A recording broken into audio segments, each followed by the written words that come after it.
Hey everyone, and welcome to Age of Reason News. This is episode 9, and I'm going to be talking about the news that covered the past week, the week of December 6th, 2018. Okay, so as usual, for people who don't know, I'm going to mainly talk about the news headlines, and I try to avoid the main big issues because for those you can go to CNN or MSNBC or whatever. These places don't need more money. I do. The cool thing that happened yesterday, I was watching the SpaceX launch. It was a Dragon launch. So this goes straight to the ISS. It mostly carries supplies as well as science experiments. And I was watching this, and then this happened. Burn, which helps to slow the rocket down horizontally. Shortly after this burn is initiated, the grid fins, which you can see right on your screen, located near the top of the first stage, are deployed, and they help guide the rocket during descent. Following the boost. So I just want to say this is not normal. As soon as I saw that crazy spin, I was thinking, okay, this is it. We're done. They lost the booster, the stage 1. But let's keep watching. It's interesting what happens. Boost back burn, Falcon 9 executes a re-entry burn to slow itself down before hitting the dense part of the atmosphere. Let's watch the action for a moment. So they actually don't show anything after that. I don't know why, but they don't show anymore the accidents. They cut away to a safe shot. That's why we don't see anything like that. We barely see war coverage as well. It's mostly just the good stuff. People shooting, explosions, but people dying and stuff like that, no, we can't show that. Anyway, this is the same mentality here. They cut away from it. And we are left to enjoy the stage 2, which was successful, by the way. It's on the way to the space station. It's expected to arrive on Saturday, if I'm not mistaken. So somebody from the ground kept shooting the part 2 of what we just saw. So this is the rocket coming down. Not so much spin anymore, although it is spinning. You can still see the spin. And right now it's above the water. There's nothing there. So usually SpaceX lands either on a landing zone, which is on the ground, or on their autonomous landing boats. In this case, it was supposed to be a landing on the land. And because the rocket was spinning absolutely insane, it ended up over the water. And you can see the final moments here. It's extending the legs, the landing legs.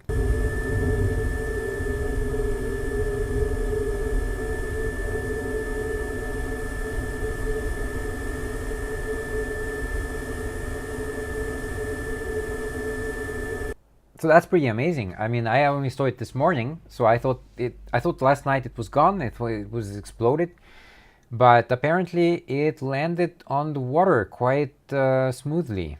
So I think they recovered it by now. All right, so let's talk about the news headlines. Let's start with CNN.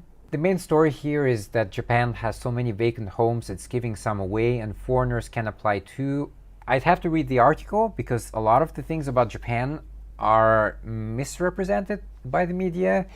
It's like they had that thing about the virgins in Japan, and then you actually look into it, and the information is very, very strangely selected and not representing reality. So I'd have to read this article to be sure what they're talking about. Here's what I'll say though. Japan is extremely crowded nation. In our area right here, it's extremely urban. Yes, there are some parks, but it's mostly concrete and buildings. Not very exciting and not very good for the environment. If you have this type of situation, these homes, by the way, that especially they show in the picture, looks like an old home. I'm not saying it's not going to survive an earthquake, because a lot of buildings in Japan are designed to survive earthquakes. But it probably has structural issues. So people who are buying these homes or getting them for free, you still have to renovate them, and that's going to cost a lot of money. So that's the first thing. And the second thing, of course, I actually wish they just removed some of these places and replaced them with parks, more vegetation, because that's what is necessary for the environment. We'll come back to the environment a little bit later on in the show, actually. Okay, so France hiked the prices of fuel that were supposed to kick in from January 2019 by about 30% from what I read. I have two comments here. And again, it's probably going to offend some people, but I really don't care, okay? We either change or we don't and we die. That's kind of the only alternative that there is. Here's the problem. If you impose such a high tax rate suddenly, people are going to freak out, and that's what we saw. That's why these protests in Paris happened. At the end of the day, these changes are necessary and they will hurt people's wallets. But people, that's the thing. You give people too much credit. You think that people will just change by themselves out of goodwill. That's why they say, don't force people to pay for something, just do it a charity instead. People will donate, right? Yeah, good luck with that. Look, I have my book here, and you think people have donated to me anything? No, nothing at all. So people, just out of their goodwill, are very unlikely to do something. That's just the reality. That's something that, one of the positions that I hold anyway. I'm very open to changing my mind with new evidence, but so far I don't see anything positive. So people want change, but people don't want to change. I think if this hike was implemented gradually, let's say, okay, eventually after 5 or 10 years you do get to that 30% increase, but every year you increase by 2-3%, I think people might stomach it much better. Climate change is not going away. The amount of gases in the atmosphere is not going away. It's accumulated. Everything that's up there right now is actually going to keep affecting the planet for 10, 20, 30 years. So everything that we pump into it is basically extra.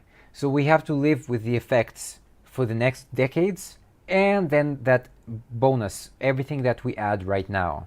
Magically, yeah, I wish that these gases floated away into space and disappeared or whatever, but that's not how physics works. That's not how reality operates. People realize the most when you start taking their money.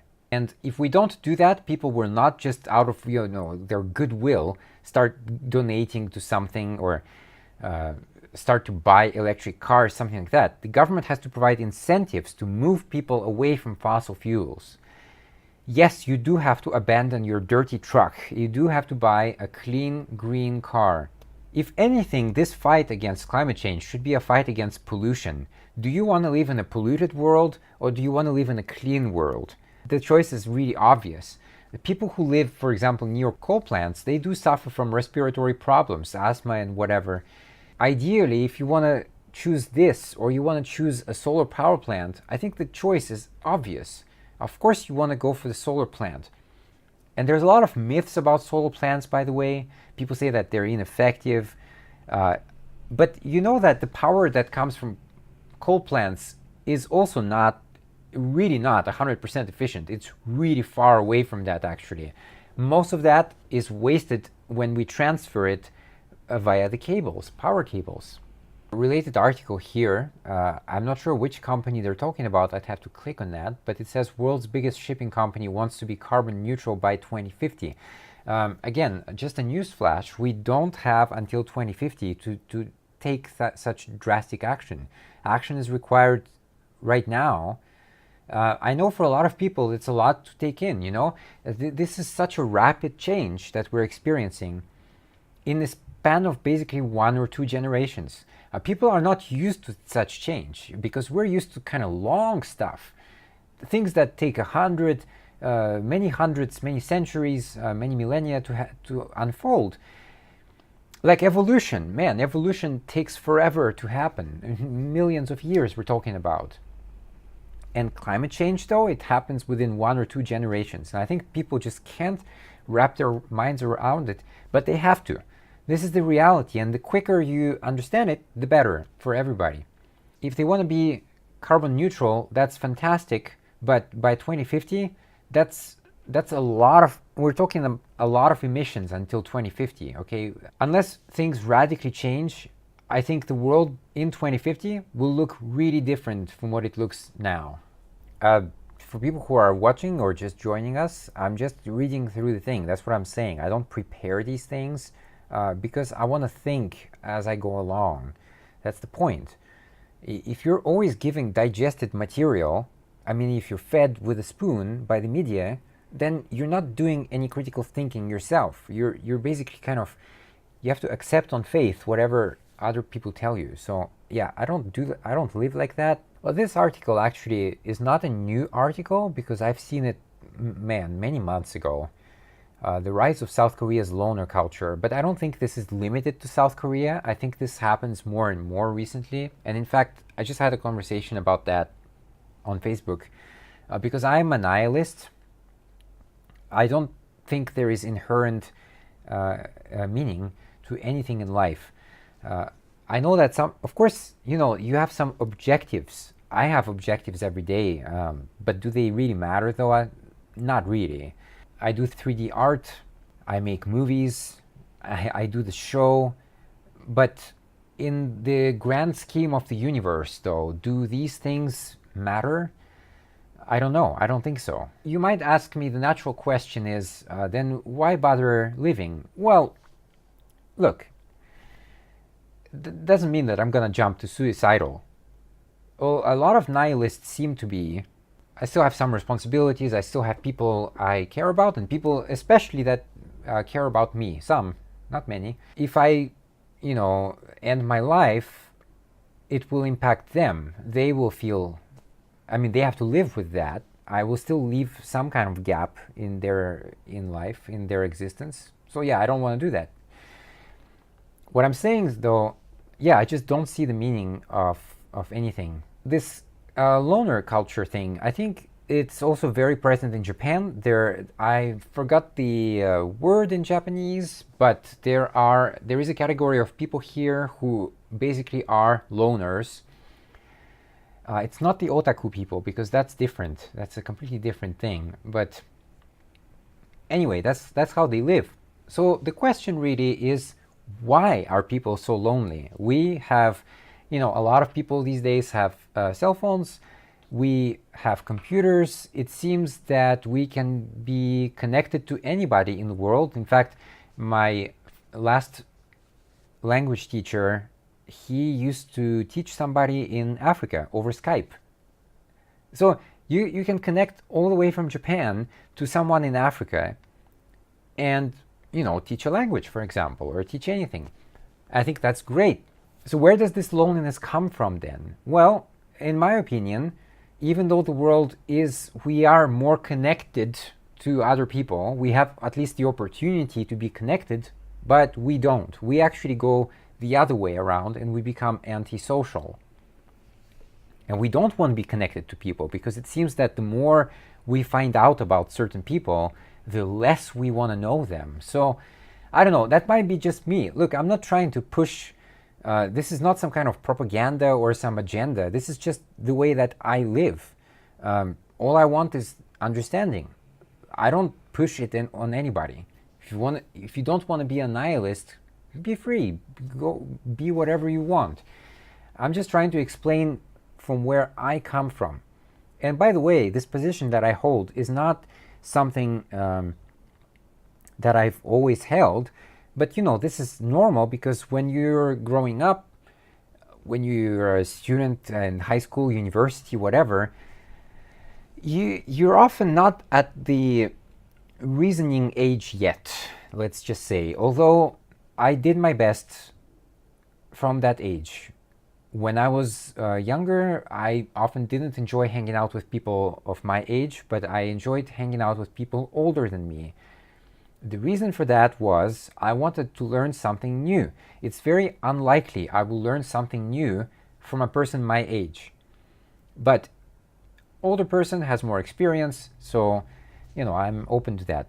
I always grew up with the idea that you have to listen to people who are wiser than you. It's not always the case. A lot of people associate, for example, being old with being wise, but that's not always the case. There are old people who are dumb as a bag of sand, It all depends how you grew up and how you got old. If you spent your entire life drinking and looking at porn, well, I don't expect you to have much knowledge then. don't expect you to have many things to teach me. But if you read stuff, if you're interested in research, then yeah, then I'm all for that. On one hand, we seem to be more connected to everybody, but on the other hand, we don't want to connect to people. Actually, this one is pretty curious. Okay, again, I don't know the context, I have to read it, but it says this woman opened a sex shop for women, and then the backlash started. I just want to talk about sex for a while, actually. I think it's interesting that sex is still a kind of big taboo subject for many people. And I'm not saying that, you should make love to women or men with your wife or whatever, and then, upload it on Facebook. No, that's not what I'm saying at all. Some people do enjoy that, though. And I'm not criticizing them for doing that, whatever. It's funny that it's a taboo subject. Even when you go out and talk to people, as soon as you bring up sex, you can see that they're tightening up. Again, it depends like how much you talk about. I mean, with some people, they tell me a lot of details, maybe too much. But for me, I don't care. I don't think it's something you should run away from unless you have some kind of insecurities that we don't know about. It's just a topic like anything else that should be discussed and open. I just wanted to comment on this very quickly because it says the world's most controversial K-pop band. I don't know who they are. Really don't care about pop in general. I have a playlist of music on my PC. There's barely any pop in there. Sorry, that's just not my cup of tea at all. Again, this comes because I want to get some kind of information, some kind of knowledge, even from music. K-pop and pop, though, yeah, that's I actually find it extremely detrimental and often degrading. Of course, a lot of it is in Korean. A lot of people don't speak Korean. Then why do they enjoy it? And also, it's kind of curious that K-pop is popular, but J-pop isn't. So Japanese pop is really not so common. You don't hear about these bands going out and touring somewhere. But K-pop, though, for some reason, it gained popularity, and I, for one, don't understand why. What flying in virtual reality does to your mind. So actually at home I have a simulator. It's the Flight Simulator X from Microsoft. It's pretty good, especially if you buy the paid aircraft. The free ones, there's really not much to do. You can take off without really doing anything. But with the paid ones, that's where you start to really push every single button and you can really control your airplane. I just want to say this, though, for people with flight anxiety. I used to have flight anxiety as a kid.